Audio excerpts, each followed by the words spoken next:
हाँ जी, हेलो, नमस्कार। मैं नवनीत आपके सामने आ गया हूँ भाई क्लास 9th का चैप्टर 5 लेकर। क्लास 9th का चैप्टर 5 जो कि है इंट्रोडक्शन टू यूक्लिड्स ज्योमेट्री। आज मैं इस चैप्टर को पूरा कंप्लीट करूंगा। वीडियो चाहे कितना लंबा हो, बस आपको एक काम करना है, धैर्य बनाकर बस वीडियो को देखना है। आप अगर ये सोच रहे हैं ना कि भाई ज्योमेट्री का चैप्टर नंबर 5 है यूक्लिड्स ज्योमेट्री, और साथ में chapter number 6 lines and angle, ये समझ में नहीं आ रहे, समझ से बाहर जा रहे, सर में दर्द हो रहा, सर फटा जा रहा, तो फिर भाई तुम मेरे पास आ जाओ। बस मेरे पास आ गए यानी मेरे वीडियो पर तुम आ गए, तो बस आपको एक ही काम करना है। अब क्या काम? नोटबुक उठा लो, पेंसिल या पेन ले लो, और भाई पानी का गिलास रख लो अपने पास में। क्लास को देखो, एंजॉय करो पूरी तरीके से। क्लास को हम जिएंगे। आपके दिल और दिमाग में बैठा दूंगा यूक्लिड्स ज्योमेट्री, जो चैप्टर नंबर 5 है, इसका इंट्रोडक्शन हम इसमें करने वाले हैं। यूक्लिड कौन थे इसके बारे में हम थोड़ी सी चर्चा करेंगे, ज्यादा बड़ी चर्चा नहीं करेंगे। यूक्लिड नाम के एक चाचा हुआ करते थे कभी किसी जमाने में, है ना, कई सौ साल पहले। कई सौ साल पहले यूक्लिड नाम के एक कौन थे, गणितज्ञ थे। इन्होंने ज्योमेट्री के बारे में कुछ डेफिनेशन दी। इन्होंने पॉइंट के बारे में बताया। बहुत पहले आदमी जब मैथ को नहीं जानते थे ज्यादा, तब इन्होंने बात करनी शुरू करी थी पॉइंट की, बिंदु जिसे हम कहते हैं। बिंदु, उसकी बात नहीं कर रहा हूं मैं, पॉइंट की बात कर रहा हूं।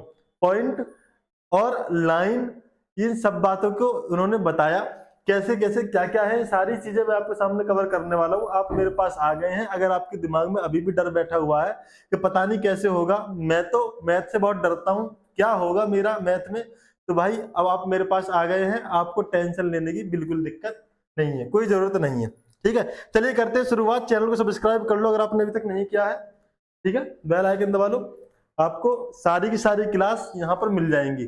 टारगेट रहने वाला है हमारा 100 आउट ऑफ 100। क्या है टारगेट? टारगेट है भाई हमारा 100 आउट ऑफ 100, यानी भाई 100 में से 100 नंबर हमें लेकर आने हैं। किसमें? मैथमेटिक्स में। इसकी जिम्मेदारी मेरी है। बस आपको यही एक काम करना होगा कि आप मेरे साथ बने रहेंगे, जुड़े रहेंगे लास्ट तक। चलिए करते हैं शुरुआत। हम बात कर रहे हैं यूक्लिड्स की डेफिनेशन की। तो यूक्लिड है, इन्होंने कुछ डेफिनेशन दी। किसकी डेफिनेशन दी? सबसे पहले इन्होंने पॉइंट की डेफिनेशन दी। इन्होंने बोला a point is that which has no part. Point एक ऐसा ऐसी चीज है जिसका कोई पार्ट नहीं है। क्या? कोई पार्ट नहीं है। ये एक पॉइंट बन गया। ये इतना मोटा पॉइंट शायद आपको दिख भी रहा हो, लेकिन पॉइंट, इन्होंने बोला कि पॉइंट एक ऐसा पार्ट है जिसका कोई पार्ट ही नहीं है ना। फिर इन्होंने बात करी लाइन की। लाइन के लिए इन्होंने बोला कि लाइन इज ब्रेथलेस लेंथ, यानी एक लाइन ऐसी आकृति है, या लाइन एक ऐसा आइटम है जिसमें ब्रेथ नहीं होती, यानी जिसमें चौड़ाई नहीं होती, जिसमें मोटाई नहीं होती। क्या होती है? सिर्फ लेंथ होती है। क्या होती है? सिर्फ लेंथ होती है, जिसे हम कहते हैं लंबाई। क्या होती है? सिर्फ लेंथ होती है, जिसे हम कहते हैं लंबाई। ठीक है, तो लाइन जो होती है इसमें सिर्फ लेंथ होती है, ब्रेथ बिल्कुल नहीं होती, इसकी मोटाई बिल्कुल नहीं होती। पॉइंट होता है एक ऐसा पार्ट जिसका कोई पार्ट नहीं है। ठीक है, the ends of a line are point. अब ये एक बात और इन्होंने बोला कि जो एक लाइन है जिसका एंड होता है, जैसे इस लाइन का यहाँ पर एंड हुआ, इस लाइन का इधर यहाँ पर एंड हुआ, तो जिस पॉइंट पर एंड होता है दोनों तरफ वो पॉइंट होते हैं। क्या होते हैं? जहां ये लाइन खत्म होती है वहां पॉइंट होता। क्या होता? पॉइंट होता। देखो, ये एक मैंने लाइन बनाई, तो यहां से शुरुआत हुई, तो ये भी एक क्या है? पॉइंट। ये भी एक क्या है? ये भी एक क्या है? पॉइंट है। जहां खत्म हुई ये भी क्या है? पॉइंट है। यानी जहां लाइन खत्म होती है वो पॉइंट पर खत्म होती है, यानी लाइन पॉइंट से शुरू होती है और पॉइंट पर ही खत्म हो जाती है। ये बात कही किन्होंने? यूक्लिड चाचा ने। और क्या कहा इन्होंने? कहा a straight line is a line which lies evenly with the points on itself. भाई एक जो सीधी लाइन होती है, जो एक लाइन होती है, वो सिर्फ और सिर्फ पॉइंटों को मिलकर, यानी बहुत सारे पॉइंट आपस में मिलकर ही एक लाइन बनाते हैं, है ना। ये बहुत सारे पॉइंट है, बहुत सारे पॉइंट, बहुत सारे पॉइंट, बहुत सारे पॉइंट, ये बहुत सारे पॉइंट ही आपस में मिलकर क्या बनाते हैं? लाइन बनाते हैं, है ना। ठीक है, ठीक है ना, ठीक है ना, है ना। चलो आगे फिर बात इन्होंने की सरफेस की। सरफेस क्या होता है? Surface is that which has length and breadth only. यानी सरफेस एक ऐसा आइटम है जिसमें लेंथ भी होती है और ब्रेथ भी होती है। क्या होती है? लेंथ भी होती है और ब्रेथ भी होती है। ये क्या है? ये सरफेस है। ये क्या है? ये सरफेस है। मैं ऐसे बना दूं तो ये भी क्या है? एक सरफेस है, इसमें लेंथ भी है और वृत्त भी है। तो क्या है भाई, ये है सरफेस। क्या है ये, सरफेस है। क्या है ये, सरफेस है। कोई दिक्कत है यहाँ तक? आप कहोगे नहीं जी बिल्कुल कोई दिक्कत वाली बात है ही नहीं, और जब मैं आपके सामने आ गया हूँ तो दिक्कत वाली तो बात बचती ही नहीं है ना। चलो आगे नंबर 6 पर चलते हैं। The edge of surface are lines. ये कह रहे हैं कि जो सरफेस होता है, जो सरफेस होता है वो लाइंस ही होती है। क्या होती है, जो सरफेस होता है वो लाइंस ही होती है। क्या होता है, जो सरफेस होता है वो सारी की सारी किससे बनती है, वो लाइंस ही होती है। लाइन ही आपस में मिलकर, बहुत सारी लाइन, हमने बहुत सारी लाइन आपस में मिला दी तो हमारा क्या बन गया, ये सरफेस बन गया, है ना। ये सारी लाइन ही तो है। क्या है भाई, ये सारी लाइन ही तो है। ये सारी लाइन की लाइन मिलके क्या बनाती है, सरफेस बनाती है। ठीक है। नंबर 7 पर इन्होंने कहा a plane surface is a surface which lie evenly with the straight lines on itself, है ना। यही बात मैंने ऊपर कही थी। इन्होंने ऊपर क्या कहा, जो इसकी एज होती है, यानी ये वाली चीज, कौन सी वाली,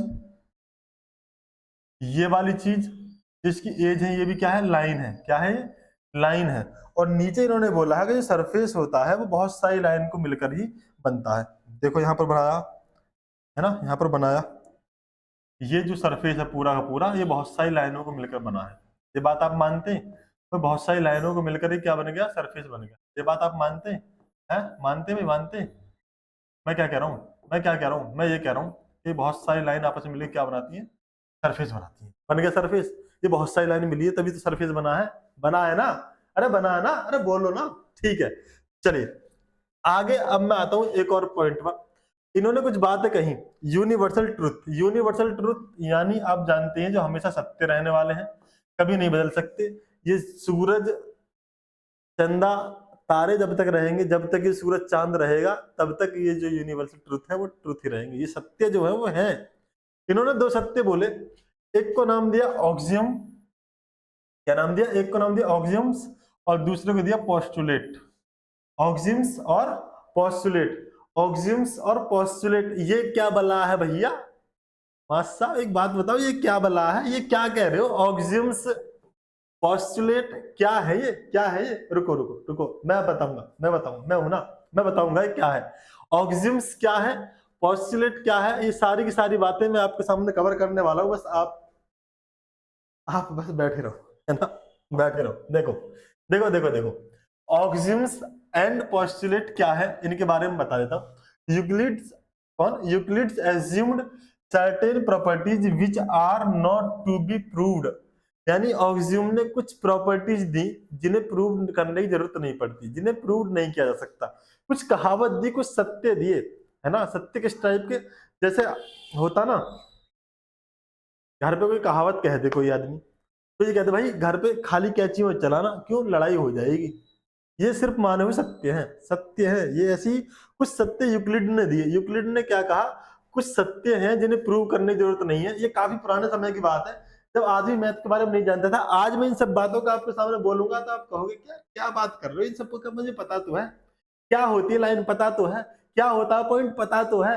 आपको तो पता है ना लाइन कैसी होती है, पॉइंट क्या होता है ना।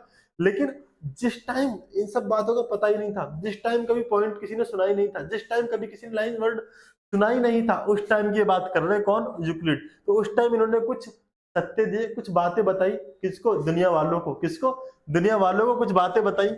These exceptions are actually obvious universal truth, he divided them into two types. इन्होंने दोनों ट्रुथ को दो टाइप में बांट दिया। कौन सा टाइप, पहले दे दिया इन्होंने ऑक्सियम्स और दूसरा पोस्टुलेट। ऑक्सियम्स और पोस्टुलेट क्या है, he used the terms postulate for the exception that were specified to geometry. तो भाई जो पोस्टुलेट होते हैं, जो सत्य पोस्टुलेट, जिन सत्यों को, जिन यूनिवर्सल ट्रूथ को इन्होंने पोस्टुलेट नाम दिया, वो सिर्फ और सिर्फ ज्योमेट्री में यूज होते हैं। वो सिर्फ और सिर्फ ज्योमेट्री में यूज होते हैं, है ना। बाकी जो ऑक्सियम्स है, क्या है, ऑक्सियम्स है, वो पूरे पूरे मैथ में कहीं पे भी यूज हो जाते हैं, है ना। कॉमन नोटिस यानी often called axioms. On the other hand were examples used throughout, है ना, mathematics and not specifically link to geometry. यानी ये सिर्फ ज्योमेट्री तक ही नहीं रुके, ये बहुत, यानी मैथ जहां तक फैला हुआ वहां तक ऑक्सियम्स पहुंचे हुए हैं। यानी ऑक्सियम्स हर जगह जरूरत पड़ती है, हर जगह आता है मैथमेटिक्स में। और जो सत्य केवल ज्योमेट्री के ऊपर अप्लाई होते हैं उनको इन्होंने नाम दिया पोस्टुलेट। ठीक है, आगे आ जाओ, आगे आ जाओ। अभी ऑक्सिम्स क्या क्या दिए है ना, इन्होंने कौन कौन सी कहावत कही, इन्होंने क्या क्या बातें बताई दुनिया वालों को, इसने यूक्लिड्स ने दुनिया वालों को क्या क्या बातें बताई, हम इस पर बात कर लेते हैं। यूक्लिड चाचा ने ऑक्सिम्स दिए, इन्होंने पहली एक बात बताई, इन्हें याद कर लेना कितने ऑक्सिम्स है, 1 2 3 4 5 6 7, यानी 7 ऑक्सिम्स है। पहले ऑक्सिम्स की मैं बात कर रहा हूँ, इनको ऐसे नंबर से याद रखना कि पहले नंबर पे इन्होंने ये बात बोली थी। ऑक्सिम्स नंबर 1 क्या है, इन्होंने बोला कि things which are equal to same things are equal to one another, यानी कुछ चीजें जो आपस में बराबर हो, दो अलग अलग चीजें आपस में बराबर हो तो वो सब बराबर होती है। नहीं समझे, नहीं समझे, नहीं समझे, एक बात समझो, मैं ये कह रहा हूं कि x जो है भाई वो y के बराबर है, x जो है वो y के बराबर है, ठीक है, और x जो है वो z के बराबर भी है, x z के बराबर भी है, यानी x आपके y के बराबर भी है, x आपके z के बराबर भी है, तो आप ये कह दोगे कि y और z भी बराबर है, कह दोगे, कह दोगे, कह दोगे ना, है ना, x है ना, x y के बराबर है, x z के बराबर भी है, तो आप कह दोगे कि भाई क्या, कि जो y है वो z के बराबर है, कह दोगे ना इस बात को। ये बात बताई इन्होंने, ये बात बताई हम सबको, दुनिया वालों को, संसार को, है ना, क्या बताई कि x अगर y के बराबर है और x z के बराबर भी है, तो ये कह रहे हैं कि y और z भी आपस में बराबर होंगे। ये बात बोली इन्होंने छोटी सी, ये बात बोली इन्होंने छोटी सी। ऐसे समझो, ऐसे समझो कि जो राम की उम्र है वो मोहित के बराबर है, क्या है, जो राम की उम्र है वो मोहित के बराबर है, और जो राम की उम्र है वो रोहित के बराबर भी है। किसके बराबर भी है, रोहित के बराबर भी है। तो इन्होंने ये कह दिया कि भाई मोहित की, किसकी, मोहित की और रोहित की उम्र भी बराबर होगी, होगी, है ना, होगी, कोई बड़ी बात थोड़ी ना इसमें, बस इतनी सी बात है। ठीक है, समझ में आ गया ना मैं क्या कह रहा हूँ, ये ऑक्सिम 1 है, ऑक्सिम 1। अच्छा, सेकंड नंबर पे जो ऑक्सिम दिया था, इन्होंने बोला कि if equals are added to equals the wholes are equal, यानी कोई दो चीजें अगर बराबर हो, कोई दो चीजें अगर बराबर हो और उसमें आप बराबर को ही ऐड कर दो, क्या कर दो, बराबर को ही आप उसमें ऐड कर दो, तो वो बराबर ही रहेंगी। वो कैसे, ऐसे समझो, जैसे x को बराबर बोला मैंने y के, ठीक है, x को बराबर बोल दिया मैंने y के। अब मैं ये कह रहा हूं कि मैंने x में 8 को ऐड कर दिया, x में 8 को ऐड कर दिया और y में भी 8 को ऐड कर दिया, तो ये अभी भी बराबर रहेंगी, क्या रहेंगी, अभी भी बराबर रहेंगी। समझ रहे हो मैं बात को, है ना, समझ रहे हो, यानी अगर x में मैंने 8 ऐड किया और y में भी मैंने 8 ऐड कर दिया, तो ये कह रहा है कि अब अगर दोनों साइडों में, दोनों चीजों में इक्वली चीज ऐड कर रहा हूं तो ये अभी भी बराबर रहेंगी, यानी ये भी और ये आपस में बराबर रहेंगे, इस पे कोई फर्क नहीं पड़ेगा। ठीक है, ये ऑक्सिम नंबर 2 था, ऑक्सिम नंबर 2 है। ठीक है, ठीक है, ठीक है, चलो नंबर 3 पर आ जाओ, नंबर 3 पर आ जाओ। ये एक अच्छा, एक बात बताओ, ऊपर कोई बड़ी बात है, ऊपर कोई बड़ी बात है कोई बड़ी बात है, ए बी के बराबर है, बी सी के बराबर है, ए के सॉरी ए बी के बराबर भी है और ए सी के बराबर भी है। इन्होंने बोल दिया जब ए बी के बराबर भी है, ए सी के बराबर भी है, इसका मतलब बी और सी बराबर है। एक बात इन्होंने पहले पॉइंट बोली। दूसरे पर क्या बोला कि एक साइड में अगर आपने 8 को ऐड किया, दूसरी साइड में आपने 8 को ऐड किया तो बराबर रहेंगे, सीधी सी बात है, बराबर ही रहेंगे, है ना। थर्ड पॉइंट इन्होंने क्या कहा, ऑक्सिम थर्ड बोला कि if equals are subtract from equals the remainders are equal, यानी कि अगर इक्वल में से इक्वल माइनस कर दें, इक्वल में से इक्वल माइनस कर दें, कैसे, मैं ये कह रहा हूं कि x में से 7 माइनस कर दें और y में से भी 7 माइनस कर दें, तो ये बराबर रहेंगे अभी भी, है ना। जैसे x बराबर मैंने y बोला और फिर मैं कह रहा हूँ कि x में 7 माइनस कर दें और y में से भी 7 माइनस कर दें, तो ये बराबर रहेंगे। कोई बड़ी बात है, कोई बड़ी बात है, छोटी सी बात है, बताइए, आपको अच्छी तरीके से पता है ना। तो ये पॉइंट नंबर 3 था, ऑक्सिम नंबर 3 है, क्या है, ये ऑक्सिम नंबर 3 है। ठीक है, ठीक है, नंबर 4 पर आ जाओ, थिंग्स विच कोइंसाइड, क्या है, coincide with one another are equal to one another, यानी थिंग्स अगर एक दूसरे के ऊपर बिल्कुल चिपकी हुई हैं, कैसे, ये देखो, मैं ये कह रहा हूं कि एक लाइन ये है, ठीक है, क्या है, एक लाइन ये है, ठीक, और एक लाइन ये रही, एक लाइन ये रही। अब ये कह रहा है कि अगर ये चीजें एक दूसरे के ऊपर चिपकी हुई है, क्या है, एक दूसरे के ऊपर बिल्कुल चिपकी हुई है, चिपक गई, चिपक गई, चिपक गई, ये एक दूसरे के ऊपर बिल्कुल अगर चिपकी हुई है तो बराबर है, बराबर है। अगर एक दूसरे के ऊपर बिल्कुल फिक्स चिपक रही हो, इधर वाला कोना इधर वाले कोने से बिल्कुल फिक्स मिल रहा हो, तो क्या होंगी, वो बराबर होंगी, ये बात इन्होंने बोली है। क्या होंगी, वो बराबर होंगी, ये बात इन्होंने बोली है। यहाँ पर कोई डाउट है? आप कहोगे नहीं जी बिल्कुल कोई डाउट वाली बात ही नहीं है, निश्चन आपने क्या बात कर दी। आगे आ जाओ, नंबर पॉइंट 5 इन्होंने बोला कि the whole is greater than the part, कि अपने आप में जो बड़ी चीज होती है, अपने आप में जो पूरी चीज होती है उसके पार्ट से बड़ी होती है। ऐसे समझो, ये एक पिज्जा, क्या है, ये एक पिज्जा है, ठीक है, ये इसमें ऐसे इन्होंने कट लगा रखा। अब इसका ये वाला हिस्सा कौन सा, इसका ये वाला हिस्सा, ये वाला हिस्सा इसमें से मैंने निकाल लिया, ठीक है, निकाल के मैंने रख दिया यहाँ, निकाल के मैंने रख दिया यहाँ। अब ये बताओ कि जब हम पूरी चीज है, जो अपने आप में पूरी चीज है, वो इसके पार्ट से बड़ी होगी या नहीं होगी? जो अपने आप में पूरी चीज है वो इसके पार्ट से बड़ी होगी या नहीं होगी? होगी। यही बात इन्होंने बताया कि जो चीज बड़ी होती है, जो पूरी होती है, उसके पार्ट से वो हमेशा बड़ी होती है ना। ये इतनी बड़ी पृथ्वी है, इस पृथ्वी में से मैं इतना सा हिस्सा बाहर निकाल लूं तो ये हिस्सा पृथ्वी से छोटा ही तो होगा। यानी जो चीज बड़ी है, अपने आप में पूरी है, वो अपने पार्ट से तो बड़ी ही रहेगी। यही बात बोली है इन्होंने, है ना, कि जो पूरी चीज होती है वो अपने पार्ट से बड़ी होती है, इतनी सी बात है। ये पॉइंट नंबर 5 है, ये पॉइंट नंबर 5 है, ठीक है। नंबर 6 पर इन्होंने क्या कहा, नंबर 6 पर इन्होंने बोला things which are double of the same things are equal one another, things which are double of the same things are equal to one another, ठीक है। थिंग्स विच आर डबल, चीजें जो डबल हैं, है ना, द सेम थिंग्स किसी और के, are equal to one another, वो एक दूसरे के बराबर होंगी। क्या होंगी, वो एक दूसरे के बराबर होंगी। कैसे, यहाँ देखो, ये देखो, ये एक पार्ट है, ठीक, क्या है, ये एक पार्ट है।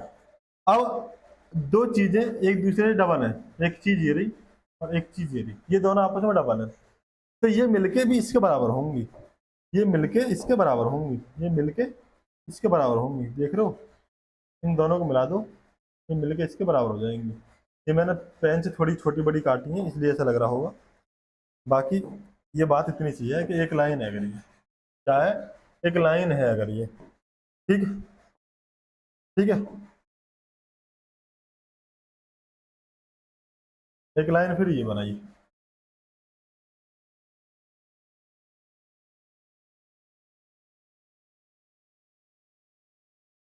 ये बनाई, ये डबल है। इन दोनों को जब एक दूसरे के ऊपर रखोगे, क्या करोगे, इन दोनों को जब एक दूसरे से जोड़ोगे तो बराबर रहेंगी, बस इतनी सी बात है, ठीक है। एक दूसरे के डबल है लेकिन जोड़ोगे तो बराबर रहेंगी, ठीक है, ठीक है। चलो आगे, things which are halves of, things which are halves of the same things are equal to one another, things which are halves of the same things are equal to one another. यानी ये क्या कह रहा है कि जो चीजें यहाँ पर इसने बोली, जो चीजें ये है, एक चीज है पूरी, अब अगर ये आधी कर दे बीच में से, कहाँ कर दे, हम बीच में से आधी कर दे, क्या कर दे, बिल्कुल आधी कर दे, मैं ये कह रहा हूँ कि ये वाला पार्ट अलग तोड़ दें, ये वाला अलग तोड़ दें, तो ये दोनों पार्ट बराबर होंगे। समझ रहे हो क्या बात है, कि ये समझो, एक चीज है पूरी, इसको मैंने बीच में से बिल्कुल बराबर तोड़ दिया, बीच में से बिल्कुल फिक्स बीच में से तोड़ दिया, तो ये कह रहा है कि ये वाला पार्ट और ये वाला पार्ट बराबर होगा, है ना। कोई चीज है, एक लाइन है, और जो बिल्कुल बीच में से मैं तोड़ दूं तो जो दोनों साइड के उसके पार्ट बनेंगे वो आपस में बराबर होंगे, होंगे ना होंगे। ये ऑक्सिजन नंबर किसने बताई इन्होंने बात, ये ऑक्सिजन नंबर 7 ने बताई। ये याद कर लेना, कैसे कैसे काम आएंगी मैं आपको बताने वाला हूँ। आप एनसीईआरटी सॉल्व कर लो, आर डी शर्मा कर लो, जहां से जो चाहो वो वाली बुक सॉल्व कर लो, सारे के सारे क्वेश्चन आप कर पाओगे। बस आपको बस एक काम ही करना है, मेरे साथ जुड़े रहना पड़ेगा। ठीक है भाई। कहाँ गया मैं, कहाँ गया मैं, क्या करूँ, कहाँ गया मैं, कहाँ गया, मैं यहीं हूँ। कहाँ हूँ मैं यहीं हूँ। चलो अब आ जाओ, एक क्वेश्चन देखो आपके सामने दिया है, क्वेश्चन नंबर 1 दे रखा, A is of the same age as B, यानी ए की एज जो है वो बी के बराबर है, ए की उम्र बी के बराबर है, and C is of the same age as B, और जो बी की उम्र है वो सी के बराबर है, जो बी की उम्र है वो सी के बराबर है। Euclid's which axioms illustrates the relevant relative age of A and C, किसके कौन सा ऑक्सिम, यूक्लिड का कौन सा ऑक्सिम से हम ये बात कह सकते हैं, ए और सी को ये कह सकते हैं कि ए और सी दोनों बराबर होंगे, ए बी के बराबर है, बी सी के बराबर है, तो मैं यहाँ से कह सकता हूँ ए और सी आपस में बराबर होंगे। ये कौन सा ऑक्सिम था यूक्लिड का, ये कौन सा ऑक्सिम था यूक्लिड का। आप कहोगे मास्टर साहब एक बात तो बताओ, आपने पहले पॉइंट में बात बताई थी कि ए अगर बी के बराबर है, बी अगर सी के बराबर है, तो आपस में बी और सी बराबर होंगे, ए और सी बराबर होंगे, तो ऑक्सिम नंबर 1 है। कौन सा है ये, ऑक्सिम नंबर 1 है। आप कह दोगे फर्स्ट ऑक्सिम। कौन सा ऑक्सिम, फर्स्ट ऑक्सिम। इसके लिए क्या आंसर हो जाएगा सही, आप कहोगे पहला वाला आंसर बिल्कुल सही हो जाएगा इसके लिए। ठीक है, समझ गए, समझ गए ना। क्वेश्चन सॉल्व करते वक्त इनके यूज करोगे, कैसे करोगे बताऊंगा, क्वेश्चन कैसे आपको पेपर में करने सारी बात बताऊंगा, कैसे कैसे क्या करना सब बात बताने वाला हूँ मैं, कोई टेंशन वाली की बात नहीं है। यहाँ आ जाओ, क्वेश्चन नंबर 2 देखो, it is known that if A plus B is equal to 8, ये बोला है कि ए प्लस बी जो है वो 8 के बराबर है, ठीक है, then A plus C is equal to 10 plus C, यहाँ पर 8 था भाई, then A plus B plus C is equal to 8 plus C, the Euclid's axiom that illustration with the statement, वो कौन सा स्टेटमेंट है, यानी अगर A plus B plus C, अगर ए प्लस बी में सी ऐड कर दूं और इधर 8 में भी सी ऐड कर दूं तो दोनों चीज बराबर रहेंगी, ये कौन सा ऑक्सिम है, बताओ बताओ ये कौन सा ऑक्सिम है, बताओ ना। क्वेश्चन नंबर 2 के लिए क्या आंसर दोगे, यहाँ कौन सा ऑक्सिम है, फर्स्ट सेकंड थर्ड फोर्थ, यानी इस साइड में जो पार्ट मैंने ऐड किया, इस साइड में लेफ्ट हैंड साइड में जो मैंने पार्ट ऐड किया, राइट हैंड साइड में जो मैंने पार्ट ऐड किया, जब दोनों तरफ सेम इक्वल अमाउंट में पार्ट ऐड करूंगा तो चीजें बराबर रहेंगी। कौन सा ऑक्सिम है ये, आप कहोगे ऐसी छोटी छोटी बातें पूछकर बताकर आप हमारा दिल तोड़ रहे है ना, तो मैं दिल नहीं तोड़ रहा, आप बताओ। देखो यहाँ पर लिखा हुआ इक्वल्स आर एडिड, यानी ऑक्सिम नंबर 2 क्या है, ऑक्सिम नंबर 2 क्या है, ऑक्सिम नंबर 2 यानी सेकंड, ऑप्शन बी सही हो जाएगा, क्या हो जाएगा, ऑप्शन बी सही हो जाएगा। ठीक है ठीक है ठीक है, बताओ ना, कमेंट करके बताओ एक बार, ठीक है ना, समझ में आ रहा ना, है ना। चलो ठीक है, आ गया। एक क्वेश्चन दे रखा, in the figure if A C is equal to B D, A C is equal to B D. सबसे पहले आप क्वेश्चन सॉल्व करने से पहले ये लिखो, क्या लिखोगे, क्वेश्चन सॉल्व करने से पहले आप यहाँ पे ये चीज लिखो, गिवन, गिवन क्या दिया हुआ है, तो आप लिख दोगे A C is equal to B D, क्या लिख दोगे, A C is equal to B D, then prove that A B is equal to C D, to prove लिखो, फिर क्या प्रूव करना है, to prove, to prove, prove क्या करना है, तो आप कहोगे A B is equal to C D prove करना है, A B is equal to C D prove करना है। एक बात बताओ, एक बात बताओ, मुझे यहाँ पर दे रखा ए सी, यहाँ पे चलो और यहाँ तक चलो, ए सी ए सी, कोई दिक्कत है यहाँ तक, नहीं है। फिर हमें दिया हुआ बी डी, ये किसके बराबर है, यहाँ से यहाँ तक के बराबर है, बी डी, ये किसके बराबर है, ये है बी डी के बराबर, किसके बराबर है, ये बी डी के बराबर। अब एक बात बताओ, मैं ए सी में से बी सी माइनस कर दूं, ये वाला पार्ट माइनस कर दूं, ए सी में से मैं बी सी माइनस कर दूं और बी डी में से भी मैं बी सी माइनस कर दूं, तो बराबर रहेंगे, बराबर रहेंगे। कौन सा ऑक्सियम है, कौन सा ऑक्सियम है, कौन सा ऑक्सियम है, आप कहोगे थर्ड वाला, ऑक्सियम नंबर थर्ड, कौन सा ऑक्सियम थर्ड, यूक्लिड का ऑक्सियम नंबर थर्ड में ये बात बोली थी क्या, अगर अगर आप दो चीज बराबर हैं और दोनों में से एक ही चीज को बराबर बराबर माइनस करो तो ये बराबर रहेंगी, ये बात है, बोली थी थर्ड ऑक्सियम में। तो आप कह दोगे जब ए सी में से बी सी माइनस कर दोगे, खुद सोचो, ये यहाँ से यहाँ तक की ए सी है, इसमें से बी सी को माइनस कर दो, इतने को माइनस कर दो, इतने को बी सी को माइनस कर दो, कर दिया, तो क्या बचेगा, क्या बचेगा, ए भी बचेगा, बचेगा भी ये भी बराबर। ऐसे ही फिर उन्होंने बोला बीडी में से बीसी माइनस कर दो। जो बीडी है आपका, क्या बीडी है, इसमें से क्या माइनस कर दो, बीसी माइनस कर दो।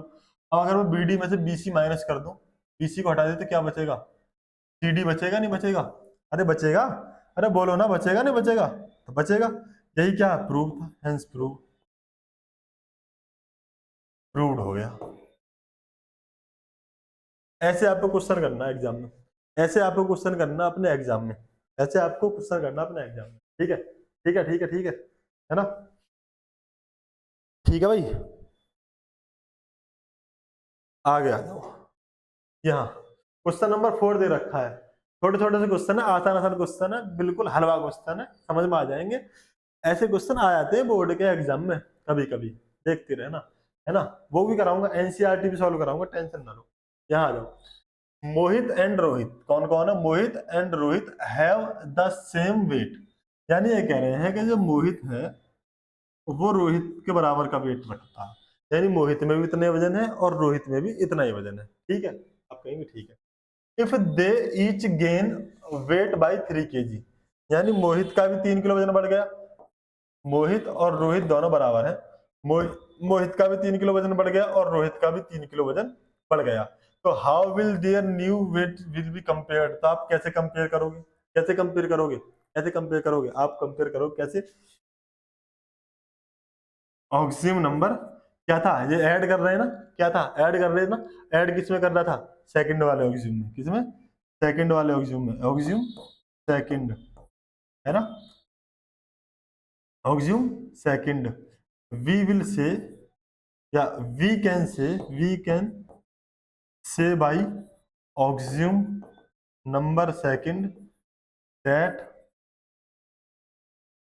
कहने की जरूरत नहीं है, सिर्फ कंपेयर करने के बाद हम कह देंगे we can compare by axiom number 3, we can compare by axiom number 3। Plus कर रहे हैं ना, 3 में था, सेकंड में था, सेकंड में था, इसमें था, सेकंड में था। यही इसका आंसर है कि भाई हम ऑक्सियम नंबर सेकंड को मानते हुए ये बात कह सकते हैं कि दोनों का वेट अगर बराबर हुआ है तो दोनों का वेट बराबर ही रहेगा। इसका भी 3 किलो बढ़ा है, इसका भी 3 किलो बढ़ा है, तो इसका मतलब इसका वेट जितना अब है इसका भी वेट उतना भी अभी भी है। इनके वेट में कोई डिफरेंस नहीं पड़ेगा, इनके वेट में कोई फर्क नहीं पड़ेगा। ठीक है, अब आ जाओ यूक्लिड पोस्टुलेट पर। यूक्लिड्स पोस्टुलेट क्या है ना, यूक्लिड्स पोस्टुलेट क्या है, क्या है पोस्टुलेट, कहावत नहीं है, बस ये ज्योमेट्री में यूज होती है, कौन कौन सी, इन्हें भी याद कर लो, देख लो, समझ लो, समझने में क्या जा रहा है, देख लो। पोस्टुलेट नंबर 1 क्या है, पोस्टुलेट नंबर 1 क्या है, अ स्ट्रेट लाइन में be drawn from any one point two any other point. ये कह रहे हैं कि एक सीधी लाइन किसी एक पॉइंट से दूसरे पॉइंट तक खींची जा सकती है, एक सीधी लाइन खींची जा सकती है एक पॉइंट से एक दूसरे पॉइंट तक, कोई बड़ी बात कही है, एक सीधी लाइन खींची जा सकती है एक पॉइंट से दूसरे पॉइंट तक, कोई बड़ी बात कही है, आप कहोगे नहीं जी कोई बड़ी बात नहीं कही, कोई बड़ी बात कही नहीं कही। ऑक्सियम 5.1 इन्होंने दिया, इसी का ऑक्सियम 5.1 बना दिया, 5.1 बना दिया, क्या बना दिया कि given two distinct points there is a unique line that pass through them, given two distinct points there is a unique line that passed through them। कि अगर दो अलग अलग पॉइंट है, क्या है, अगर दो अलग अलग पॉइंट है, एक पॉइंट ये है एक पॉइंट ये है, इनसे एक लाइन गुजर सकती, there is a unique line, एक ही लाइन गुजर सकती है, दो पॉइंट अगर है उन दो पॉइंट से एक ही लाइन गुजर सकती है। ये बात आपको समझ में आ रही है मैं क्या कह रहा हूँ, भाई एक पॉइंट ये है एक पॉइंट ये है, इन दोनों पॉइंट से मुझे लाइन खींचनी है, इस पॉइंट से लेकर इस पॉइंट तक मुझे एक लाइन खींचनी है, इस पॉइंट से लेकर इस पॉइंट तक लाइन खींचनी है, तो कितनी लाइन खींचेंगी, एक ही तो खींचेगी। कोई है जो ये कहते कि जी ना जी दो लाइन खींच जाएंगी इस पॉइंट से इस तक, नहीं, सीधी लाइन एक ही खींचेगी, एक पॉइंट से दूसरे पॉइंट के बीच में एक स्ट्रेट लाइन खींचती है, एक यूनिक है, एक ही खींचेगी, एक ही खींचेगी, ये बात बोलिए, एक ही खींचेगी, यही बात बोलिए, कोई दिक्कत थोड़ी ना, नहीं है ना। चलो आगे आ जाओ, पोस्टुलेट नंबर 2 क्या है? A terminated line can be produced indefinitely, infinitely. देखो, एक टर्मिनेटेड लाइन, एक लाइन है, ठीक? इसे हम कितना भी लंबा बढ़ा सकते हैं, इसे हम कितना भी लंबा आगे बढ़ा सकते हैं, इसे हम कितना भी लंबा आगे बढ़ा सकते हैं। एक पॉइंट इधर है, एक पॉइंट इधर है, यानी एक लाइन ऐसे समझो, यहां से लेके यहां तक है। इस लाइन को इधर कितना ही बढ़ा दो, इस लाइन को इधर कितना ही बढ़ा दो, इस लाइन को इनफाइनाइटली इधर हम आगे बढ़ा सकते हैं, इस लाइन को इनफाइनाइटली इधर भी आगे बढ़ा सकते हैं, है ना? ये बात इन्होंने कही, समझ में आ गई ना? समझ में आ गई ना? हाँ, आगे समझ में? हाँ जी। अरे कहाँ ध्यान है? ये कौन है जो बार बार ये कह रहे कि पता नहीं बीच में गायब हो जाते हैं हर बार? कहीं ना जा रहा हूँ, यही हूँ। चलो पोस्टुलेट 3 देख लो। पोस्टुलेट 3 क्या है? A circle can be drawn with any center and any radius। ये किसी भी सेंटर से, किसी भी सेंटर से, किसी भी रेडियस का एक सर्कल हम बना सकते हैं। बन गया सर्कल। किसी भी पॉइंट से, किसी भी रेडियस का, किसी भी पॉइंट से, किसी भी रेडियस का हम एक सर्कल बना सकते हैं। किसी भी पॉइंट से, किसी भी रेडियस का हम एक सर्कल बना सकते हैं। हाँ है भाई, किसी भी पॉइंट से किसी भी रेडियस का हम सर्कल बना सकते हैं। ये पॉइंट क्या है? इसे हम सेंटर कहते हैं, है ना? इसे क्या कहते हैं? सेंटर कहते हैं। और ये है आपकी रेडियस। क्या है? सर्कल की रेडियस। किसी भी पॉइंट से किसी भी रेडियस का हम सर्कल बना सकते हैं। बना सकते हैं, बना दोगे। कोई बड़ी बात है? कोई बड़ी बात नहीं है। पोस्टुलेट नंबर 4 क्या बोल रहे हैं? पोस्टुलेट नंबर 4 में उन्होंने बोला all right angles are equal one another, कि भाई जितने भी राइट एंगल हैं जितने जितने भी राइट एंगल हैं वो सब एक दूसरे के बराबर होते हैं। हम्म हम्म हम्म जितने भी राइट एंगल हैं, ये क्या है? राइट एंगल 90 डिग्री का। ये क्या है? राइट एंगल 90 डिग्री का। ये क्या है? राइट एंगल 90 डिग्री का। अच्छा मैं ऐसे बनाता हूँ, एक कैसे, ऐसे बना रहा हूँ। ये क्या है? 90 डिग्री का एक और एंगल है, इसे राइट एंगल कहते हैं। यानी ये कह रहे, एक बात पोस्टुलेट नंबर, हाँ 4 में, पोस्टुलेट नंबर 4 में उन्होंने एक बात बोली है कि दुनिया जहां के अंदर जितने भी राइट एंगल है वो सारे के सारे इक्वल होंगे। दुनिया जहां के अंदर जितने भी राइट एंगल है वो सारे के सारे इक्वल होंगे। कोई बड़ी बात कही है इन्होंने? कोई बड़ी बात कही है? कुछ भी तो ना। हमें सबको पता राइट एंगल कहते हैं 90 डिग्री को। जब राइट एंगल ही नाम दे दिया तो वो सारे के सारे बराबर होंगे। आज ये बातें हमें बड़ी अच्छी से लग रही है, सुनने में हंसी भी आ रही है, लेकिन कोई बड़ी बात नहीं है। जब ये जिस टाइम उन्होंने ये बात कही उस टाइम कोई जानता नहीं था। सर्कल को नहीं जानते, रेडियस को नहीं जानते, पॉइंट को नहीं जानते, लाइन को नहीं जानते, पता नहीं। आ जाओ postulate number 5। Postulate number 5, if a straight line falling on two straight lines makes the interior angles on the same side of it taken together less than two right angles, then the two straight angles if produced infinitely meet on that side on which the sum of angles is less than two right angles।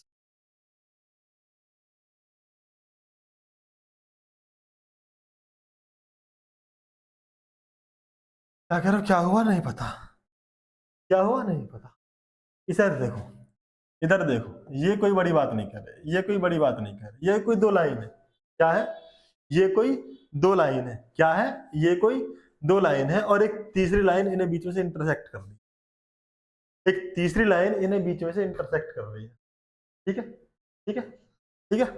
अच्छा interior angle कौन कौन से? देखो ये भी interior angle है, मैं इसको नाम दे देता हूँ एक। ये भी इंटीरियर एंगल 2 दे दिया, इंटीरियर एंगल 3 दे दिया और इंटीरियर एंगल 4 दे दिया। ठीक है। इंटीरियर एंगल का मतलब है जो दोनों लाइनों के अंदर की साइड में हो, दोनों लाइनों के अंदर की साइड में हो, दोनों लाइनों के अंदर की साइड में हो, ये इंटीरियर एंगल है। अच्छा ये वाला, ये वाला, ये वाला, ये वाला, अगर मैं इसकी बात करता तो ये एक्सटीरियर एंगल होते। कौन से होते? ये एक्सटीरियर एंगल होते। ऐसे समझो, मैं ये कह रहा हूँ ये ऐसा एंगल है, ये बाहर की साइड में, जो दोनों लाइन के बाहर की साइड में, इधर बाहर की साइड में, इन्हें हम कहते हैं एक्सटीरियर एंगल। क्या कहते हैं? Exterior angle.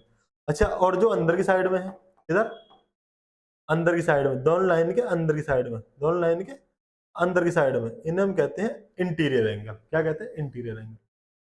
अब इन्होंने ये कहा है कि अगर इंटीरियर एंगल को हम ऐड कर दें, जैसे एंगल 2 और एंगल 3 को ऐड कर दें, ऐसे इधर एंगल 1 और इधर एंगल 4 को ऐड कर दें, तो ऐड करने के बाद अगर इनका सम 180 डिग्री से कम बैठे, इन दोनों को जोड़ने के बाद 180 डिग्री से कम आए, अगर इन दोनों को जोड़ने के बाद 180 डिग्री से कम आए, यानी दो राइट एंगल से कम आए, तो ये कह रहे हैं कि उधर को अगर हम लाइन बढ़ाएंगे, उधर को अगर हम लाइन बढ़ाएंगे तो वो लाइन एक दूसरे से कहीं ना कहीं जाके मिल जाएंगी। इधर को बढ़ाएंगे, इधर को, जिधर के इंटीरियर एंगल को ऐड करने के बाद 180 से कम आ रहा हो, जिधर साइड के इंटीरियर एंगल को ऐड करने के बाद 180 से कम आ रहा हो, उधर साइड को, उन लाइन को अगर हम बढ़ाएंगे तो 180 से कम होने की वजह से कहीं ना कहीं आगे जाके मिल जाएंगी। क्या हो जाएंगी? मिल जाएंगी। हो जाएंगी। ठीक है, ठीक है, ठीक है, ठीक है। यही बात बोली कि if straight line falling on two straight line, एक अगर सीधी लाइन दो सीधी लाइनों के बीच में गिर रही है तो ऊपर आटप की, तो इन्होंने क्या बोला कि taken together less than two right angle, अगर उन दोनों एंगल अंदर के इंटीरियर एंगल को, इसको इंटीरियर एंगल को ऐड करने के बाद दो राइट एंगल से कम आ रहा हो, तो उस साइड को अगर हम लाइन को बढ़ाएं तो वो कहीं ना कहीं जाकर एक दूसरे से मिल जाएंगी। क्या होंगी? वो कहीं ना कहीं जाकर एक दूसरे से मिल जाएंगे। पोस्टुलेट नंबर 5 में बोला। कुल मिला के 4 पोस्टुलेट हैं, दोबारा से रिवीजन कर देता हूँ। 5 पोस्टुलेट हैं। पहला पोस्टुलेट क्या है? एक लाइन को one point two another point, यानी एक पॉइंट से दूसरे पॉइंट तक हम मिलाते हैं तो लाइन बन जाती है। दूसरा, गिवन टू डिस्टिंक्ट पॉइंट, यानी दो अलग अलग पॉइंट अगर दे रखे हैं तो उन दोनों पॉइंट से एक यूनिक लाइन होकर गुजरती है। ठीक है। थर्ड नंबर पे उन्होंने बात किया कि एक लाइन अगर दे रखी है तो उसको कहीं भी, इधर की साइड भी और इधर की साइड भी कितने बढ़ा सकते हैं। नंबर थर्ड में बोला है किसी भी रेडियस का हम सर्कल बना सकते हैं।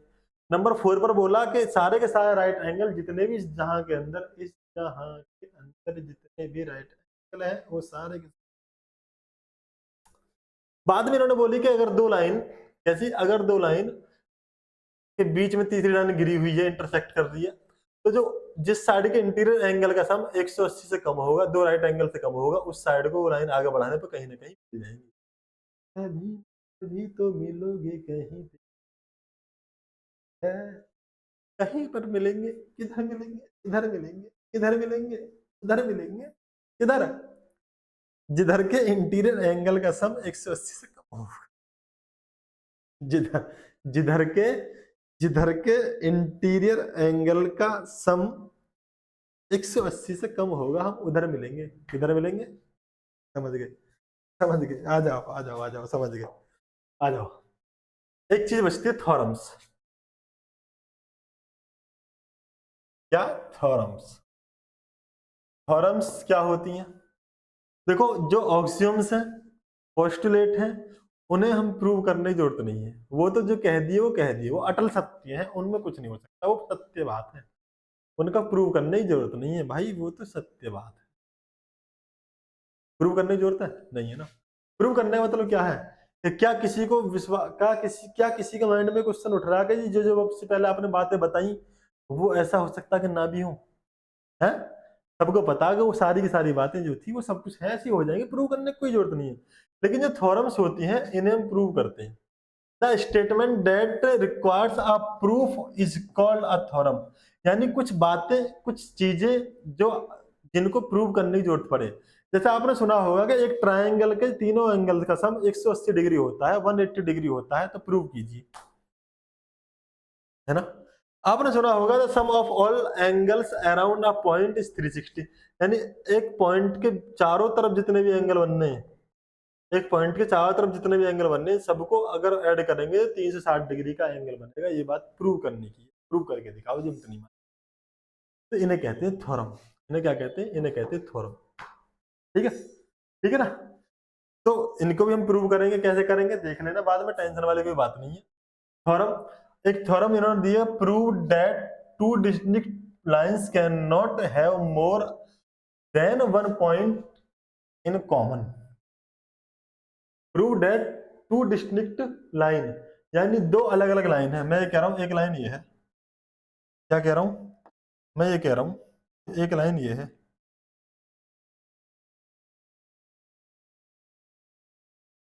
एक लाइन ये है, ठीक, एक लाइन ये है, ठीक। ये दो अलग अलग लाइन है। कैसी है? ये दो अलग अलग लाइन है। Can not have more than one point in common. अगर ये एक दूसरे से मिल जाएं, अगर ये एक दूसरे से मिल जाएं, अगर ये एक दूसरे से मिल जाएं, तो ये एक से अधिक कॉमन पॉइंट इनके बीच में नहीं मिल सकते। एक से अधिक कॉमन पॉइंट इनके बीच में नहीं मिल सकते, है ना। अगर इन्हें हम कहीं से कहीं तक भी मिलाएं, तो एक ही पॉइंट होगा जो दोनों लाइन में कॉमन होगा, बाकी नहीं हो सकता। ये बात हमसे प्रूव करने के लिए इन्होंने बोला। क्या बोला? प्रूव करने के लिए इन्होंने बोला है। ठीक है, अब कैसे प्रूव करें?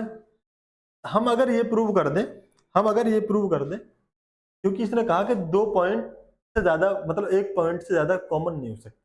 हमें मान लेते हैं कि जी एक पॉइंट से ज्यादा पॉइंट कॉमन है।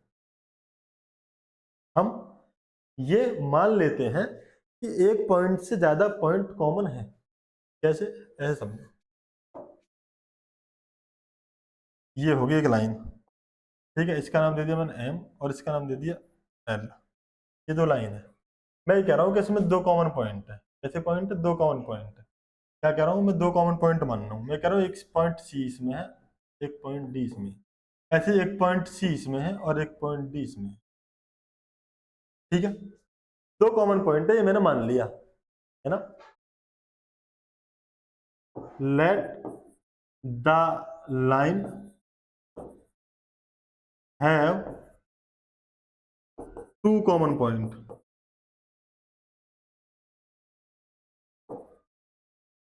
हमने मान लिया कि भाई एक लाइन है, इसमें भी दो पॉइंट कॉमन है, इसमें भी दो पॉइंट है, दोनों लाइन के अंदर दो कॉमन पॉइंट अगर ये मिल जाए तो।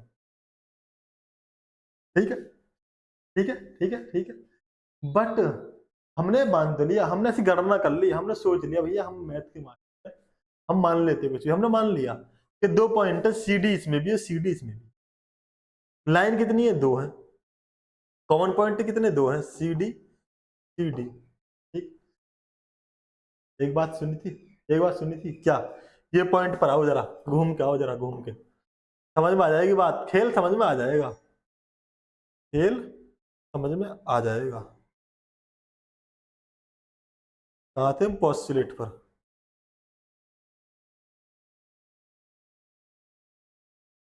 देखो, इसे देखो, ये क्या लिखा हुआ? Given two distinct points there is a unique line. अगर दो पॉइंट होंगे, अगर दो पॉइंट में ले लूं, तो दो पॉइंट से सिर्फ एक ही लाइन गुजर सकती है। ऐसा कौन किसने कहा? पोस्टुलेट टू में बोला गया, सॉरी ऑक्सियम 5.1 में बोला है, पोस्टुलेट 1 में हम कह सकते हैं। पोस्टुलेट 1 में ऑक्सियम 5.1 में बात बोली है कि अगर दो अलग अलग पॉइंट हैं तो उनसे सिर्फ एक ही लाइन गुजर सकती है। लेकिन मास्टर जी एक बात तो बताओ, यहाँ तो आपने ये कह दिया कि पॉइंट दो है, सी और डी है, दो ही पॉइंट है, तो आपने तो एम भी गुजार दी और डी भी गुजार दी, है ना। एम भी गुजार दी और डी भी गुजार दी। तो by by axiom 5.1, by axiom 5.1 we know that only one line go through two points, है ना। तो हमने जो कल्पना की थी वो गलत कर ली थी, सॉरी, माफी चाहता हूँ, गलती होगी भाई साहब, कान पकड़ के माफी मांग रहा हूँ, हाथ जोड़ के माफी मांग रहा हूँ। मैंने गलत कह दिया था कि दो लाइन है, दोनों में दो कॉमन पॉइंट है, सी डी उसमें भी है, एल वाली लाइन में भी, सी डी उसमें भी है, एम वाली लाइन में भी। लेकिन लेकिन यूक्लिड जी ने बताया था कि 2 पॉइंट से एक साथ एक ही लाइन गुजर सकती है, 2 लाइन कभी नहीं गुजर। ठीक है? ठीक है? समझ में आ गया? ठीक है भाई? ठीक है? ठीक है? आगे आ जाओ। अब देखो, इसे प्रूव कैसे करना, अब यहाँ देख लो। मैं लिख कर लाया हूँ, आप कैसे करोगे? एग्ज़ाम में कैसे करोगे? स्क्रीनशॉट लेना चाहो, स्क्रीनशॉट ले लो। हैं?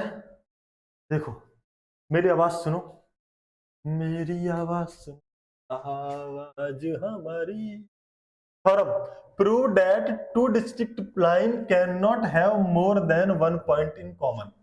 कि एक कॉमन पॉइंट से ज्यादा पॉइंट कॉमन नहीं हो सकते। ये क्वेश्चन आपको सॉल्व कैसे करना है, ऐसे सबसे पहले आपने लिखना है given two distinct line L और एम, है ना।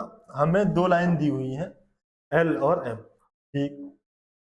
उसके बाद टू प्रूव, हमें प्रूव क्या करना है कि एल एंड एम, क्या L and M can not have more than one point in common. ये हमें कॉमन, यानी एक पॉइंट से ज्यादा कॉमन पॉइंट नहीं हो सकते, ये हमें प्रूव करने के लिए बोला है, ठीक है।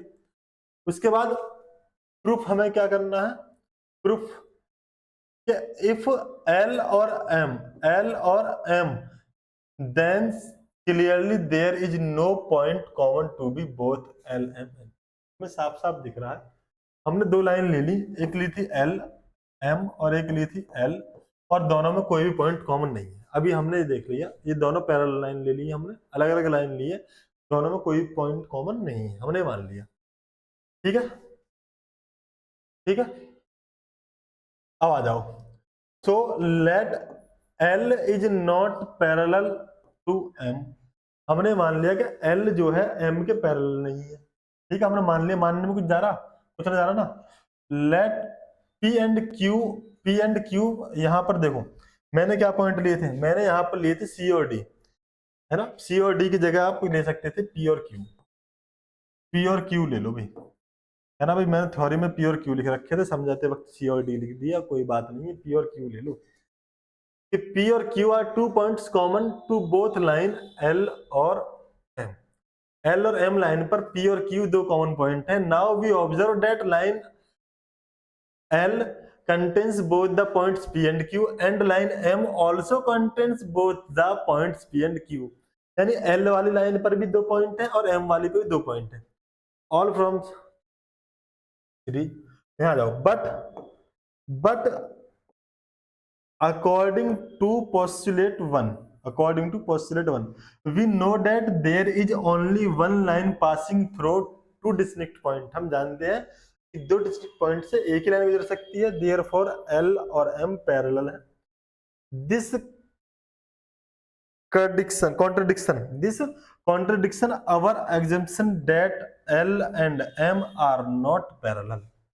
हमने जो ये बात सोची थी, हमने ये बात मानी थी कि एक ही पॉइंट, दो पॉइंट से एक दो लाइन गुजर सकती हैं, वो हमने गलत मान लिया था। हमारी जो हमने सोचा था वो गलत साबित हो गया, और हमारी जो एग्जाम्पशन थी वो रॉन्ग हो गई। इसलिए हम कह सकते हैं क्या, कि two distinct line can not have more than one point in common, कि भाई दो डिस्टिंक्ट लाइन दो कॉमन पॉइंट नहीं रख सकती, ठीक है। स्क्रीनशॉट लेना चाहो स्क्रीनशॉट ले लो, आ गया। हम शुरुआत करते हैं एनसीईआरटी की। एनसीईआरटी क्वेश्चन सॉल्व करेंगे एग्जाम्पल के साथ, एग्जाम्पल भी सॉल्व करेंगे, क्वेश्चन भी सॉल्व करेंगे, और सारी की सारी चीजें आपको अच्छे से समझ में आ जाएंगी, कोई बड़ी बात है नहीं, ज्यादा टेंशन मत लिया करो, है ना। ठीक है, इधर आ जाओ। एग्जाम्पल नंबर 1 दिया हुआ कि if A and B and C, क्या यदि ए बी और C are three points on a line, एक लाइन है, क्या है, एक लाइन है ये रही, और इस पर क्या है, एक तो ए पॉइंट है, क्या है, एक तो ए पॉइंट है, ठीक, एक बी पॉइंट है, ठीक, एक सी पॉइंट है, ठीक, कोई दिक्कत नहीं। And B lie between A and C, और ए और सी के बीच में बी है, ये हमसे दे रखा है। Then prove that A B plus B C is equal to A C. तो हमसे प्रूव करने के लिए क्या बोला है कि ए बी, क्या, ए बी और बी सी, ए बी और बी सी हमें प्रूव करने के लिए बोला कि ऐड कर दे तो कैसे आएगा। देखो कैसे करोगे, इसके बारे में मैंने यहाँ पे तो लिखा है पूरी कहानी, समझ लो पहले मेरी बात को, क्या समझ लो कैसे करोगे। देखो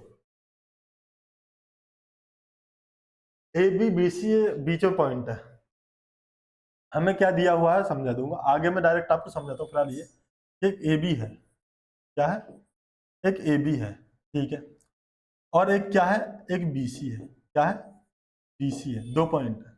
हमसे इन्होंने बोला कि बी बिल्कुल लाई कर रहा बीच में, है ना, हमें दिया हुआ क्या है, गिवन डेट, गिवन डेट हमें दिया हुआ है क्या, हमें जो ये दे रखा ना कि B point lie between A and C, इससे बात क्लियर होगी कि ए बी और बी सी बराबर होंगे, ए बी और बी सी बराबर होंगे, ये बात क्लियर होगी, ये बात क्लियर होगी, होगी नहीं होगी, ठीक है, होगी नहीं होगी, ठीक है।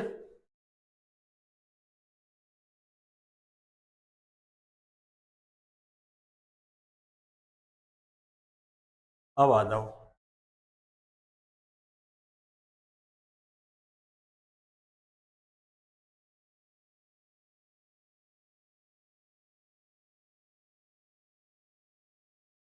क्या प्रूव करने को बोल रहा है, A B plus B C बराबर A C, A B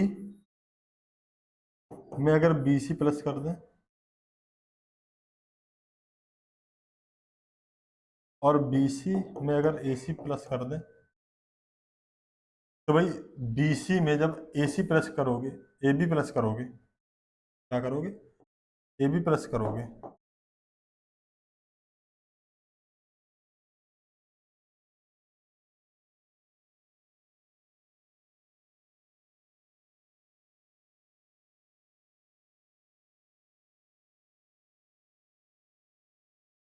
A B में बी सी प्लस करोगे,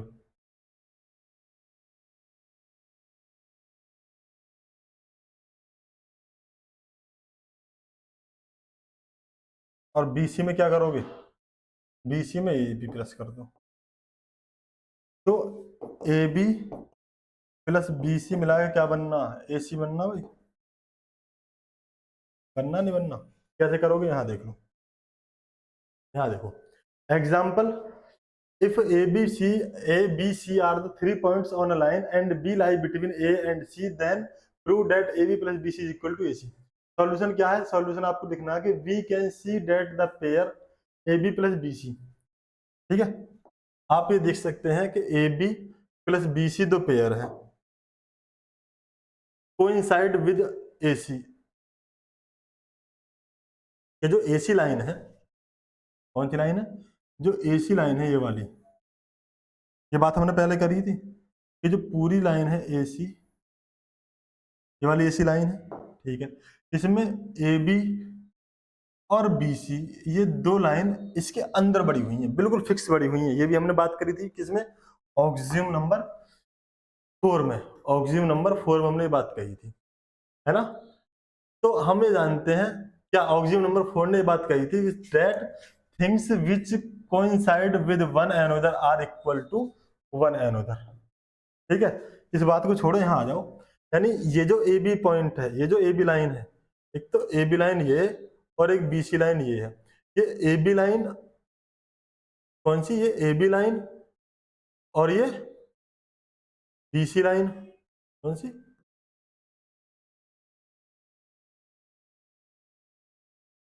ये जो, क्या हुआ, ओहो, उठा लो भाई, ये आदमी नहीं उठ के,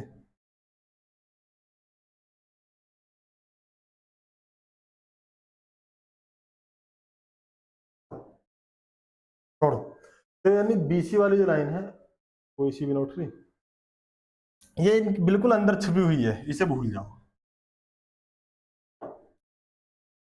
क्या करो, इसे भूल जाओ, हमें दिख रहा है कि जो,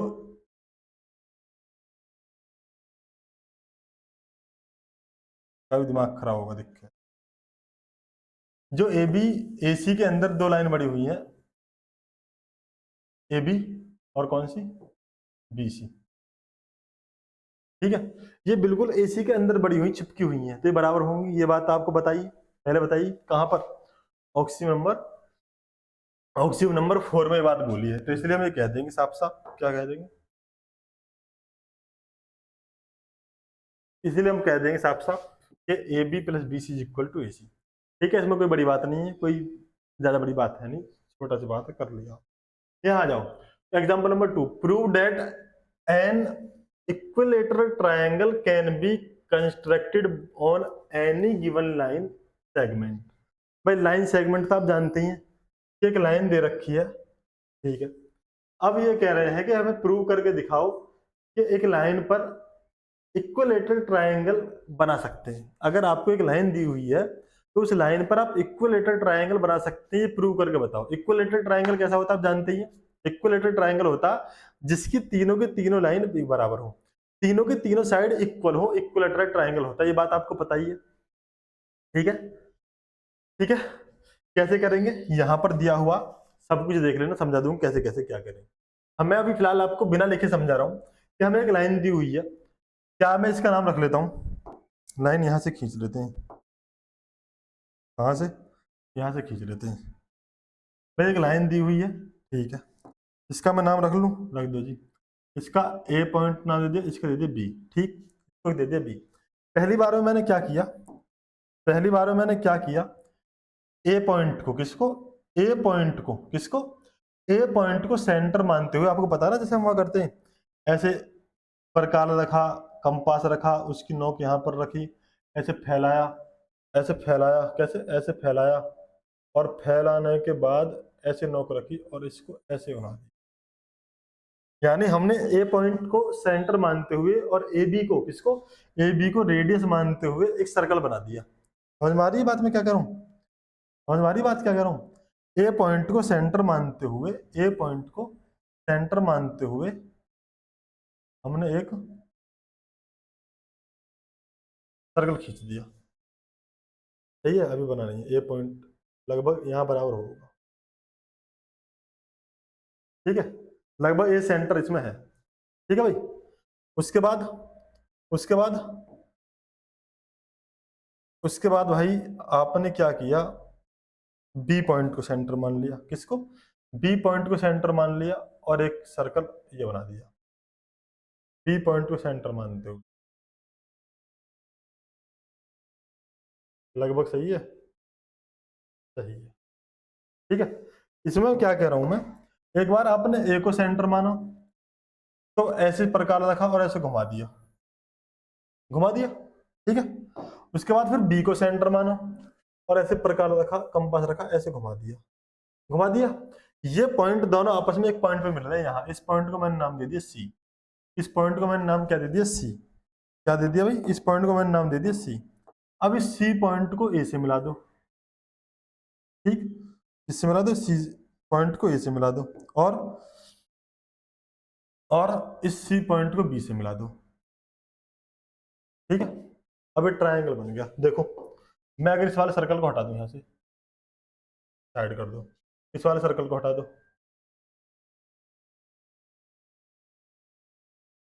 क्या गड़बड़ तब होती है, इसमें मच्छर बैठ गया था, देखो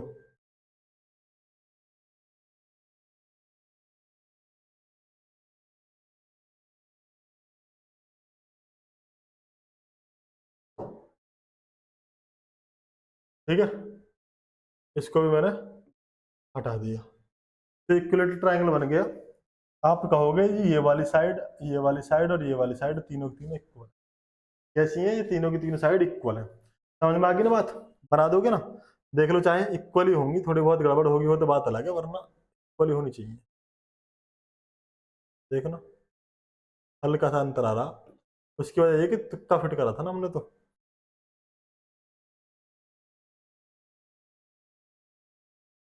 समझ गए, देखो लगभग तीनों साइड बराबर है, बात क्लियर है, इक्विलेटरल ट्रायंगल बन गया, बन गया, बना दोगे। अब देखो कैसे करना, अब देखो आपको करना कैसे, देखो एग्जाम्पल 2 दे रखा, prove that an equilateral triangle can be constructed on any given line segment. कैसे करना, सबसे पहले आप लिखोगे given, given a line segment A B. सबसे पहले आपको एक सेगमेंट दे रखा है, क्या दे रखा है, आपको एक सेगमेंट दे रखा है A B, A B line segment लिया, ठीक। उसके बाद टू प्रूव, हम प्रूव क्या करना है कि an equilateral triangle can be constructed on the lines construction. कैसे करोगे, draw a circle with centre A and radius A B. यानी पहले ए को सेंटर मानते हुए, पहले ए को सेंटर मानते हुए और ए बी रेडियस मानते हुए आपने एक सर्कल बना दिया, बना दिया, बना दिया, बना दिया। उसके बाद draw another circle centre B, यानी अब की बार बी को सेंटर मानो और एक सर्कल और बना दो, बना दिया, बना दिया। क्या रेडियस कौन सी, रेडियस ए बी है, ठीक है। Label the intersecting point of circle C, यानी जहां जिस पॉइंट पर एक दूसरे को इंटरसेक्ट कर रहे हैं उस पॉइंट को सी नाम दे दो, दे दिया। उसके बाद ड्रॉ लाइन सेगमेंट एसी, यानी एसी एक लाइन बना दो और एक बीसी लाइन बना दो, ठीक है, ठीक है ना। और ये क्या बन गया, आप प्रूफ देख लो, in circle with centre A AC is the radius, so AC is equal to AB। एक बात बताओ, कहाँ गया, यहाँ देखो, यहाँ देखो कैसा था, यहाँ पर था, ठीक है। अब ठीक, गुड, छोड़ो, ठीक है।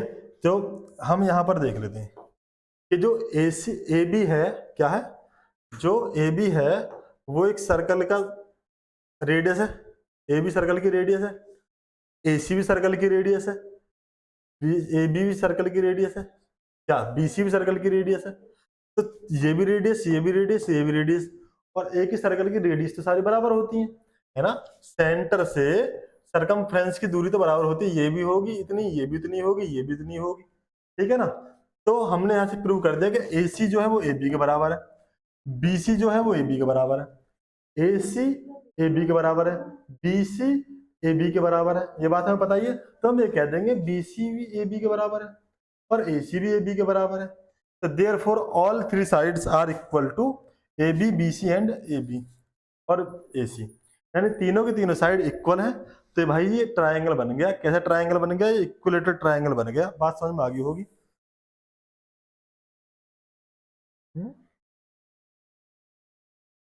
चलो ठीक है, कुछ ना, आगे आ जाओ।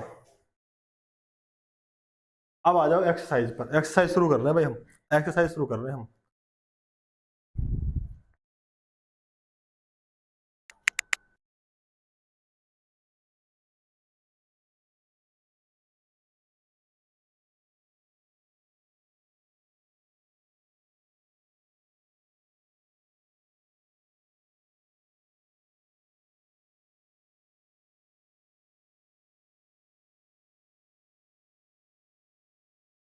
जी, तो एक्सरसाइज 5.1 की हम बात कर रहे हैं। पहला क्वेश्चन दिया, which of the following statements are true and which are false, give reason for your answer. अपने भाई क्वेश्चन का आंसर देने के लिए रीजन बताओ कि किस रीजन की वजह से आपने ट्रू बताया, किस वजह से फॉल्स बताया। अब आप आ जाओ, देखो पहला क्वेश्चन दिया, only one line can pass through a single point. एक सिंगल पॉइंट है, क्या है, एक सिंगल पॉइंट है, एक सिंगल पॉइंट से सिर्फ एक लाइन गुजर सकती है क्या, है ना। एक सिंगल पॉइंट है, क्या इससे एक लाइन गुजरेगी, आप कहेंगे नहीं जी, एक सिंगल पॉइंट से तो बहुत सारी लाइन गुजर सकती हैं। तो क्या हो जाएगा, ये फॉल्स हो जाएगा, क्या हो जाएगा, ये फॉल्स हो जाएगा। Second question, there are an infinite number of lines which pass through two distinct point, यानी कोई दो पॉइंट है, एक पॉइंट ये रहा, एक पॉइंट ये रहा, इन दोनों से बहुत सारी लाइन गुजर सकती हैं, इनफाइनाइट लाइन गुजर सकती हैं, गुजर सकती हैं क्या, अरे गुजर सकती हैं। दो लाइन अगर है तो क्या उन दोनों लाइन से बहुत सारी लाइन गुजर सकती है, आप कहोगे नहीं जी, तो ये भी क्या हो जाएगा, फॉल्स हो जाएगा, ये भी क्या हो जाएगा, फॉल्स हो जाएगा। अच्छा आगे दिया, a terminated line can be produced infinitely on both side, कि भाई एक लाइन है, ठीक है, इसको हम दोनों साइड में इनफाइनाइटली साइड तक बढ़ा सकते हैं, बढ़ा सकते हैं, बढ़ा सकते हैं, बढ़ा सकते हैं, है? बढ़ा सकते हैं, आप कहेंगे हाँ जी बिल्कुल बढ़ा सकते हैं, क्या हो जाएगा, ये ट्रू हो जाएगा, क्या हो जाएगा, ये ट्रू हो जाएगा। आगे नंबर 4 क्या है, if two circles are equal then their radius are equal, ये हमसे पूछी। अगर दो सर्कल बिल्कुल इक्वल हैं तो उनकी रेडियस भी इक्वल होगी, ये बात क्लियर है ना, है ना भाई। दो सर्कल अगर इक्वल है तो उनकी जो रेडियस है वो इक्वल होगी, बिल्कुल होगी। आप इसे भी क्या कर दोगे, ट्रू कर दोगे। In figure A B is equal to P Q, figure दे रखे नीचे, फिगर दे रखे नीचे, क्या है कि जो ए बी है वो पी क्यू के इक्वल है, ठीक है। और जो आपका पी क्यू है वो एक्स वाई के इक्वल है, ठीक है। ए बी और एक्स वाई को इक्वल प्रूव करो, आप कर ही दोगे। आपको पता है क्या कि भाई अगर ए बी दे रखा है पी क्यू के इक्वल, ठीक है, पी क्यू दे रखा है एक्स वाई के इक्वल, तो आप कह दोगे A B is equal to X Y. वजह वजह वजह वजह ऑक्सियम नंबर वन, कौन सा था, axiom number one, axiom number one था, वन था, हाँ? ये रहा ना, ये रहा, same thing are equal, axiom number one, ठीक है।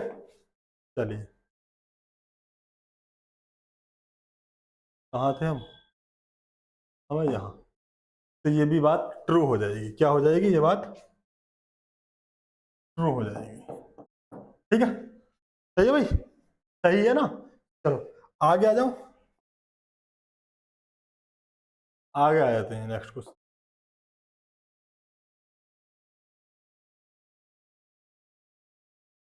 आगे आ जाओगे नेक्स्ट क्वेश्चन, क्या है question, give are definition for each of the following terms, are there another other terms that need to be defined first, what are they and how might you define them, आप इन्हें कैसे define करोगे, ये हमसे पूछा है, पूरा बताऊंगा। पहले बात आई पैरेलल लाइंस। पैरेलल लाइंस कौन सी होती हैं, पैरेलल लाइन आप जानते हैं, पैरेलल लाइन आप जानते हैं, आप कहेंगे हाँ जी बिल्कुल जानते हैं, अब तो हम जानते ही हैं। एक लाइन ये होगी, एक लाइन ये होगी, दोनों लाइन कैसी हैं, ये पैरेलल लाइन है। ये पैरेलल लाइन की एक खास बात क्या होती है कि इन दोनों के बीच की दूरी बराबर होगी हमेशा, हमेशा, है, जाओ तुम चाहे जहां, कहीं भी चले जाओ, इन दोनों के बीच की दूरी हमेशा बराबर रहेगी, इन दोनों के बीच की दूरी हमेशा बराबर रहेगी, ये होती है पैरेलल लाइन, ये बात आप जानते ही हैं। अब बात ये आती है कि भाई ये पैरेलल लाइन कैसे आप लिखोगे, आप लिखोगे parallel lines are lines which do not intersect at any point. Parallel line ऐसी लाइन है जो कभी भी किसी पॉइंट पर एक दूसरे को इंटरसेक्ट नहीं करती है।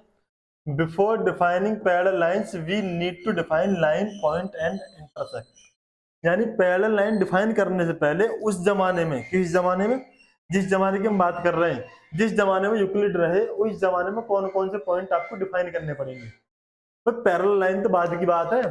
तो पैरेलल लाइन में हमें तीन चीज जरूरत पड़ी, एक तो लाइन, एक पॉइंट और एक इंटरसेक्ट, यानी तीन चीजें हैं जिसे हमें डिफाइन करना पड़ेगा। अब पहले उन्हें बताओगे भाई लाइन क्या होती है, आप कहोगे ए लाइन इज ब्रीथलेस लेंथ। एक जो लाइन होती है वो ब्रीथलेस लेंथ होती है, ब्रीथलेस लेंथ होती है, ठीक है। ये बात बताई थी लाइन की। तो पैरेलल लाइन पे हम बाद में पहुंचेंगे, पहले उस जमाने के लोगों को हम क्या बताएंगे कि भाई लाइन क्या होती है, उन्होंने समझ गए।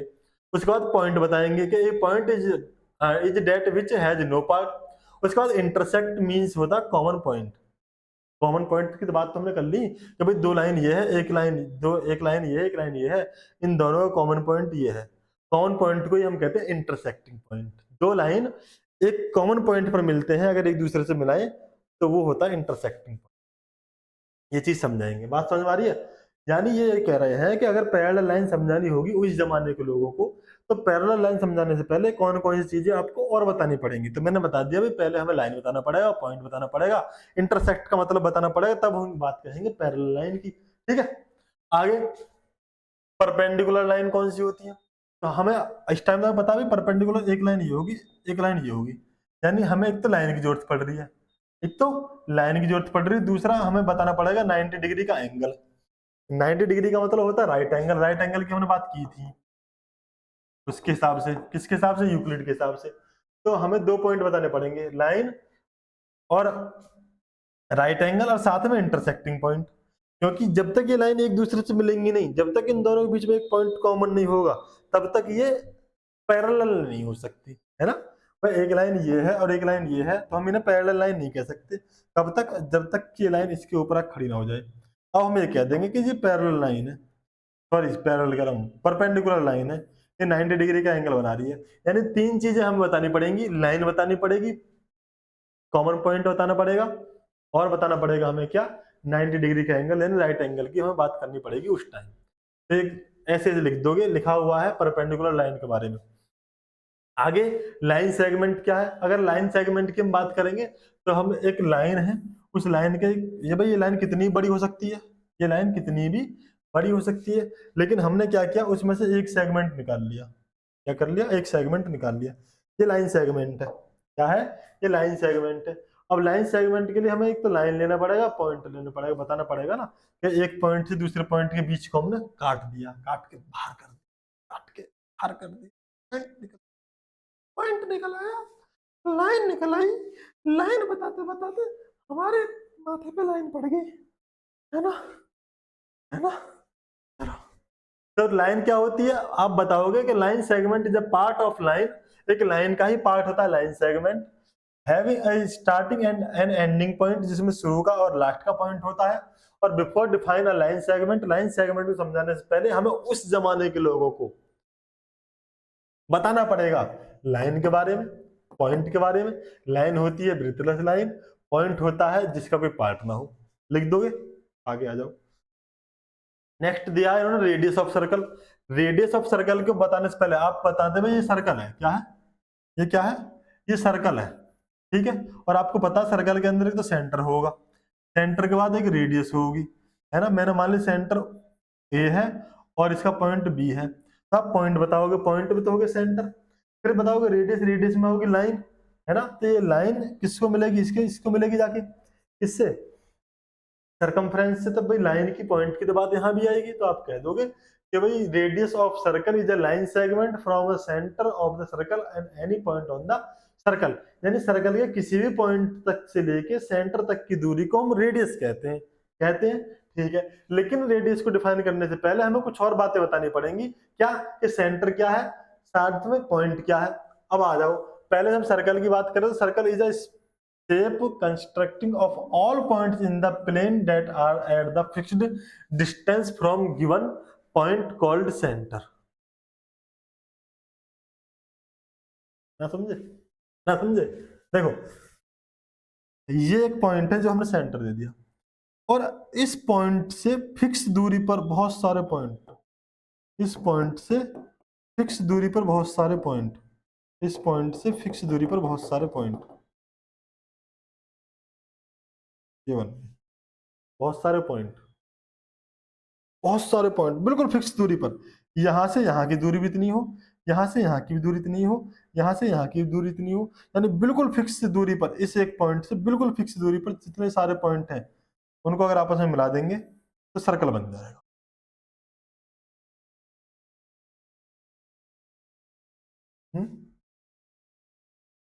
ठीक है। उसके बाद सेंटर की बात करते हैं। Centre is a point for where distance is circle is fixed. जहां से सर्कल, जिसकी जिस पॉइंट से सर्कल फिक्स होता है उस पॉइंट को हम सेंटर कहते हैं। उसके बाद आप point is the which has no part, आप जानते हैं पॉइंट वो है जिसका कोई पार्ट नहीं है। बात खत्म हो गई ना, हो गई खत्म बात, ज्यादा देर की बात नहीं है, थोड़ी सी देर की बात और है, अभी हम खत्म करने वाले हैं, है ना। अब आ जाते हैं स्क्वायर पर। तो स्क्वायर आप जानते हैं, स्क्वायर ऐसा होता है, स्क्वायर एक होता है क्वाड्रिलेटरल। अब क्वाड्रिलेटरल क्या है? क्वाड्रिलेटरल आप हिंदी में चतुर्भुज, यानी एक ऐसी शेप जिसमें चार भुजाएं हो, कितनी भुजाएं हो, जिसमें चार साइड हो। अब साइड की बात आई, साइड की बात आई, किसकी बात आई, साइड की बात आई। और जब हमने क्या बनाया, स्क्वायर बनाया, तो उसमें साइड होगी, साइड का मतलब तो लाइन है, साइड का मतलब क्या है, साइड का मतलब तो लाइन है। तो भाई हमें क्या क्या बात करनी पड़ेगी, देखो लिखा हुआ है square is the quadrilateral with, a square is a quadrilateral with four equal sides and all four angles are 90 degree. हमें चार लाइन होती हैं और सबके बीच में 90 डिग्री का एंगल होता है, लाइन सारी इक्वल होती हैं। लेकिन ये बताने से पहले हमें बताना पड़ेगा उन्हें क्या, क्वाड्रिलेटरल के बारे में, और बताना पड़ेगा 90 डिग्री के बारे में। क्वाड्रिलेटरल का मतलब हम इसे समझाएंगे कि भाई एक ऐसी फिगर, एक ऐसी फिगर जो चार लाइन से बंद हो, चार लाइन हो और चारों लाइन आपस में मिली हुई बंद हो, वो तो होता है क्वाड्रिलेटरल।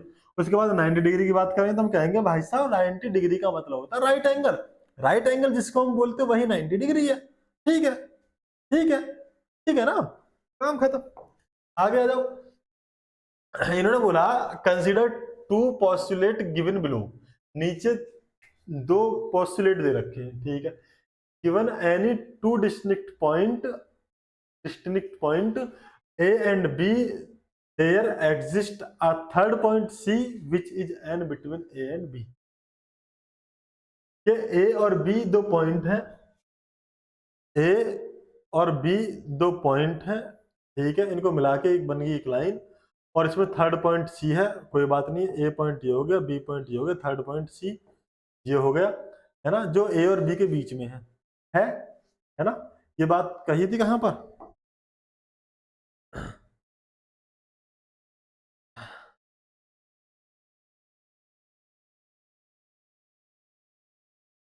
अच्छा, तो कंसीडर करने के लिए बोला, कैसे पढ़ाने के लिए आपको क्या क्या बताना पड़ेगा, तो आपको फिर पॉइंटर लाइन की बात करनी पड़ेगी। अच्छा, there exist an least 3 points that are not on the same line. कि क्या ऐसा पॉसिबल है, क्या ऐसा पॉसिबल है कि 3 पॉइंट हो और वो तीनों point 3 point that are not on same line, कि 3 पॉइंट और तीनों एक सेम लाइन पर ना हो, है। और थर्ड दिया है, does these postulate contain any undefined term? Are these postulate consistent? Do they follow from Euclid's postulate explain? तो सॉल्यूशन में आप लिखोगे yes the undefined terms are. इन दोनों पोस्टुलेट में अनडिफाइंड टर्म कौन कौन सी है? पहले आप बोलोगे, हम पहले पॉइंट में समझाते वक्त लाइन का जिक्र करा। लाइन होती है, line is the breathless length. दूसरा आप पॉइंट लिखोगे, पॉइंट, पॉइंट की हम बात करेंगे तो the point is that which has no part. ठीक है, इसलिए यही पूछा कि इनको समझाते वक्त आप किस किस चीजों का यूज करने वाले हो, तो आप बताओगे लाइन का यूज करेंगे, पॉइंट का यूज करेंगे, साथ में यूज करेंगे किसका? साथ में यूज करेंगे प्लेन का। प्लेन क्या है? अब plane surface is a surface which lies evenly with the straight line on itself, है ना। Postulate are said to be consistent if they do not contradicted each other। Let's check the consistency of the given postulate। इसका answer है, ठीक है, ठीक है भाई। इसमें इन्हें डिफाइन करते वक्त आप कौन कौन से पॉइंट डिफाइन करोगे, बस इतनी सी बात पूछी है, मैंने बता दिया, ये है इसका सही आंसर। आगे आ जाओ, क्वेश्चन नंबर इधर। अब इसे कैसे करोगे? The first postulate statement that given any two distinct point A and B, their existence of point C between A and B, this, ये सारी बातें यहाँ पर लिखी हुई हैं। इसे स्क्रीनशॉट लेना चाहे स्क्रीनशॉट ले लो।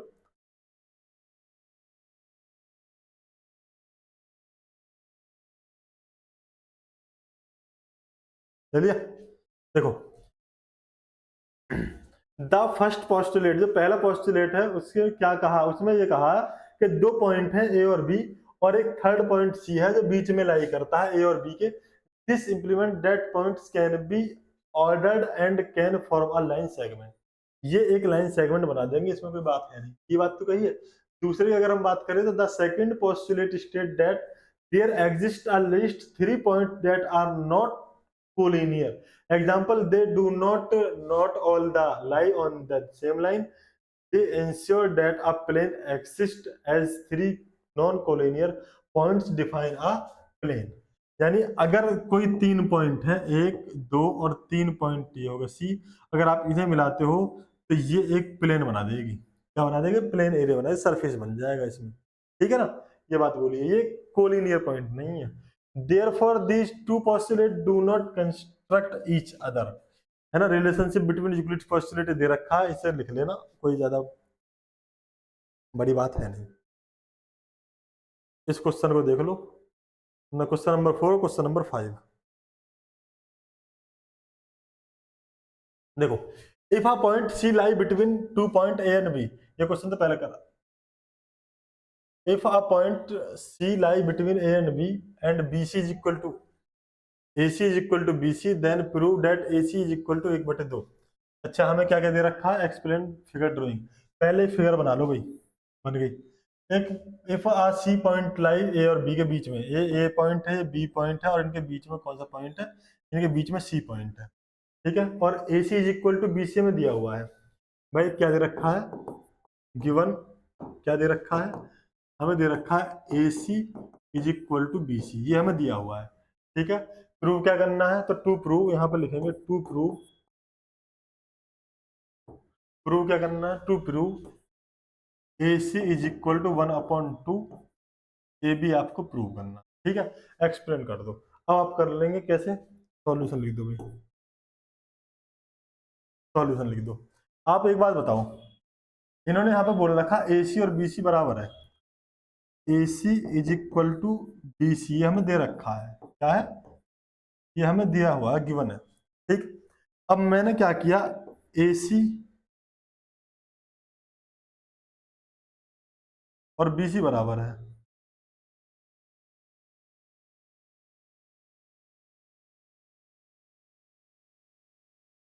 तो एक बात बताओ, एसी में अगर मैं, एसी में अगर मैं बीसी जोड़ दूं, एसी में अगर मैं बीसी जोड़ दूं, एसी में अगर मैं बीसी जोड़ दूं, तो ये भी हो जाएगा, आपका हो जाएगा जी। एसी में अगर मैं बीसी ऐड कर दूं, एसी यानी यहाँ से यहाँ तक को बीसी के साथ ऐड कर दूं, तो क्या ये दोनों मिला के ए बी बनाएंगे, आप कहेंगे हाँ जी बिल्कुल बना देंगे। और हमें दे रखा है ए सी और बी सी तो बराबर है, यानी मैं बी सी की जगह ए सी लिख सकता हूँ, लिख सकता हूँ, लिख सकता, ये है आपका ऑक्सियोम, किससे, वन से। भाई ये आपस में बराबर है, तो मैं इन्हें रख सकता हूँ बराबर में, रख दोगे। ए सी कितना हो गया, आप कहोगे two A C, two A C, two A C is equal to हो गया ए बी, और भाई साहब ए सी उधर ए बी इधर दो गुणा में उधर आएगा बटे में हो जाएगा, यानी 1/2 ए बी आ गया, यही कराया प्रूव, यही क्या कराया, यही कराया प्रूव, यही क्या कराया, तो आप कहेंगे यही कराया जी प्रूव, है ना। हम्म, ठीक है।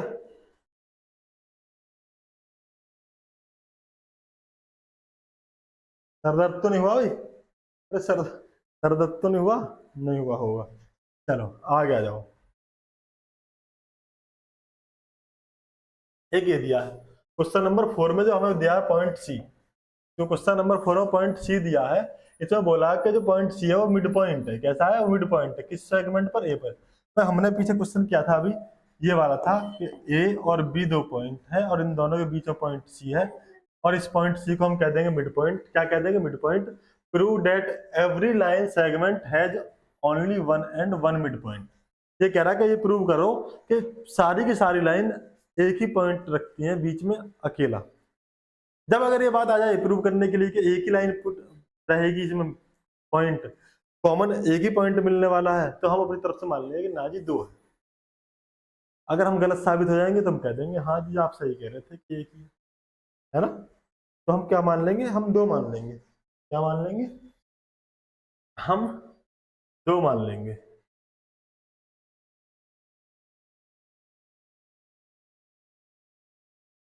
तो मैंने क्या किया मैंने दो पॉइंट मान लिए, मैंने क्या किया, मैंने दो पॉइंट मान लिए, कि मैं कह रहा हूँ इस पे एक पॉइंट सी है और एक पॉइंट, ऐसे मानो एक पॉइंट सी है और मैंने एक पॉइंट मान लिया डी, मैंने एक पॉइंट मान लिया डी। अब मुझे एक बात पता है, मुझे क्या पता है, मुझे एक बात पता है कि जब इन दोनों के बीच में एक मिड पॉइंट होगा, तो ए बी बराबर हो गया 1/2 ए सी, सॉरी ए सी जो है आपका मिड पॉइंट है ना, तो 1/2 ए बी का आधा होगा, होगा नहीं होगा, आपका होगा, बिल्कुल होगा। और जो आपका पॉइंट ए सी है, क्या है, ए डी है, वो भी 1/2 ए बी का आधा ही होगा, क्यों, क्योंकि डी भी मिड पॉइंट है। अगर आपका डी भी मिड पॉइंट है तो आप कहोगे ए डी जो होगा वो ए बी का आधा होगा, और सी भी मिड पॉइंट है तो आप कहोगे ए बी जो होगा वो आधा होगा, ए बी का आधा होगा ए सी, यानी ये और ये आपस में बराबर है, तो आप यहाँ से कह दोगे ए सी बराबर ए डी, है ना। भाई ए सी बराबर 1/2 ए बी है, ए डी बराबर 1/2 ए बी है, तो आप यहाँ से कह सकते हो कि ए सी और ए डी बराबर है, और जब ए सी और ए डी बराबर है तो यहाँ से बात सिद्ध होगी कि जो पॉइंट सी हमने नाम दिया है वो डी बी है, यानी ए और सी की जो दूरी है वो ए और डी के बराबर है, यानी ए और सी और ए और डी वही एक ही बात है, जो पॉइंट सी है वही पॉइंट डी है। ठीक है, तो इससे बात क्लियर होगी कि मैंने गलत मान लिया था कि 2 पॉइंट होते हैं कॉमन, नहीं, बिल्कुल मिड में तो एक ही पॉइंट होता है, और वो एक पॉइंट यहाँ से प्रूव हो गया, क्योंकि ए सी और ए डी दोनों बराबर हैं, यानी सी भी वही पॉइंट है जो डी है। बात समझ में आ रही है? कैसे करोगे, यहाँ आपको दिया हुआ solution. We will prove that by the construction, वही कंस्ट्रक्शन मानेंगे हम, तो ये मान लेंगे कि भाई इस लाइन सेगमेंट ए बी है और उसमें हमने मान लिया कि एक अदर पॉइंट डी बी है। ये तो उन्होंने सी तो दे रखा, हमने मान लिया डी बी एक अनदर पॉइंट है जो कि मिड पॉइंट है किसका, ए बी का। अब यहाँ से प्रूव हो गया कि ए डी बराबर होगा 1/2 ए बी के, लेकिन हमने ऊपर सॉल्व किया था, हमने ऊपर क्या सॉल्व किया था, ऊपर हमने सॉल्व किया था ए सी बराबर 1/2 ए डी, ऐसे कर लो, या जो यहाँ पे लिखा हुआ ऐसे कर लो, बात एक ही है। तो यहाँ से हमें ये प्रूव हो गया कि ए सी और ए डी बराबर है, और जब ए सी और ए डी बराबर है तो इससे हम ये कह सकते हैं सी और डी सेम पॉइंट है, सी और डी बिल्कुल एक ही पॉइंट है। ठीक है, इससे हमें ये प्रूव कर दिया कि भाई जो मिड पॉइंट होता है वो एक ही होता है। ठीक है, ठीक है भाई, सारे क्वेश्चन हमने कर लिए कवर, कर लिए। क्वेश्चन नंबर 7 और है, इधर देख लो, Y ऑक्सियम 5 in the list of Euclid's axioms considered as universal truth. So this axiom is known as universal truth because it holds true in any field and not just a field in mathematics. तो axiom number 5 क्या था, अब पहले देख लेते हैं। axiom number 5 क्या था? axiom नंबर 5 ये था कि the whole is greater than the part, कि जो अपने आप में पूरी चीज होती है वो बड़ी होती है किससे, उसके पार्ट से। ये बात मैंने आपको शुरू में बताई थी, यही बात आपकी यहाँ पर है, ये बात अटल सत्य है। अगर एक पृथ्वी है, पृथ्वी का एक टुकड़ा काट दिया जाए तो वो टुकड़ा उस पूरी पृथ्वी से छोटा ही होगा, यानी पृथ्वी अपने आप में बड़ी होगी। जैसे मैंने शुरू में बताया था कि एक पिज्जा है, पिज्जा में से मैंने ये वाला पार्ट यहाँ से बाहर निकाल के रख दिया, क्या कर दिया, बाहर निकाल के रख दिया, तो ये वाले पार्ट से बड़ा ही होगा पूरा पिज्जा। जब पूरा पिज्जा होगा, पूरा पिज्जा हमेशा इसमें पार्ट से बड़ा होगा, ये अटल सत्य है। ये मैथ में ही नहीं, कहीं भी हो, किसी भी जगह हो, जो चीज अपने आप में पूरी है उसका हिस्सा हमेशा उससे छोटा हो। ठीक है, तो मैंने सारी बातें आपको बता दी। बहुत बहुत धन्यवाद वीडियो पूरा देखने के लिए। वीडियो पसंद आया होगा लाइक कर दीजिए, चैनल को सब्सक्राइब कर लो अगर नहीं किया है। और हाँ, मैं सारे के सारी चीजें आपके सामने जल्दी ही हाजिर कर दूंगा, पूरा मैथमेटिक्स टारगेट रहने वाला 100 आउट ऑफ 100। ठीक है, चलिए फिर मिलते हैं नेक्स्ट वीडियो में, तब तक के लिए सभी को नमस्कार। चलो ठीक है भाई।